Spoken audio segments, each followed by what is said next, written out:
কবরে এই ৫ জন ব্যক্তিকে কোনো প্রশ্ন করা হবে না। আপনি কি তাদের একজন? আসসালামু আলাইকুম প্রিয় দ্বীনি ভাই ও বোনেরা, এই ভিডিওতে আলোচনা করা হয়েছে কবরে কোন ৫ জন ব্যক্তিকে কোনো প্রশ্ন করা হবে না এবং কেন আল্লাহ তাআলা তাদের এই বিশেষ মর্যাদা দান করবেন। ভিডিওটি শেষ পর্যন্ত দেখুন এবং শেয়ার করে সওয়াবের অংশীদার হন। ভাই ও বোন, ভাবুন তো, কবরের সেই ভয়ঙ্কর মুহূর্তে যখন সবাইকে প্রশ্নের মুখোমুখি হতে হবে, কিন্তু ৫ জন সৌভাগ্যবান মানুষ আছেন যাদের কোনো প্রশ্নই করা হবে না। কারা তারা? চলুন জেনে নেই আজকের এই গুরুত্বপূর্ণ ভিডিওতে।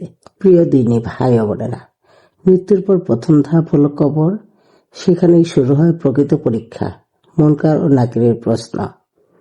কিন্তু হাদিসের আলোকে জানা যায় আল্লাহ তাআলা তার বিশেষ রহমতে কিছু মানুষকে এই প্রশ্ন থেকে মুক্তি দেন।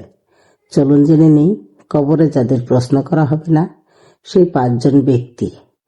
১. শহীদ ব্যক্তি, যিনি আল্লাহর পথে জীবন দান করেন, তার জন্য কবরের আযাব ও প্রশ্ন নেই, কারণ শহীদের রক্তের প্রথম ফোঁটার সাথে সাথেই আল্লাহ তাকে ক্ষমা করে দেন।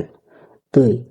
জুমার দিনে বা জুমার রাতে ইন্তেকালকারী, যার মৃত্যু হয় শুক্রবার দিন অথবা বৃহস্পতিবার মাগরিবের পর, আল্লাহ তাকে কবরের ফিতনা থেকে হেফাজত করেন ইনশাআল্লাহ।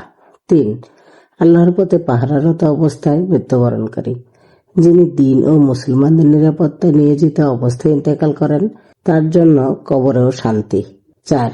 পেটের রোগী মৃত্যুবরণকারী, যেমন ডায়রিয়া, পেটের ক্যান্সার বা মারাত্মক পেটের অসুখে ধৈর্য ধরে মারা গেলে তাকে আল্লাহ এই মর্যাদা দান করেন। ৫. মহামারীতে ধৈর্য সহ ইন্তেকালকারী, মহামারীতে আল্লাহর উপর ভরসা রেখে অভিযোগ না করে ধৈর্য ধারণ করে মৃত্যুবরণ করলে তার জন্য কবরের প্রশ্ন নেই।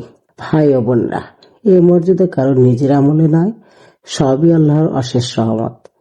আমরা যেন ঈমানের উপর মৃত্যুবরণ করি, গুনাহ ছেড়ে তওবার জীবন বেছে নিই, সবসময় আল্লাহর রহমতের আশা রাখি।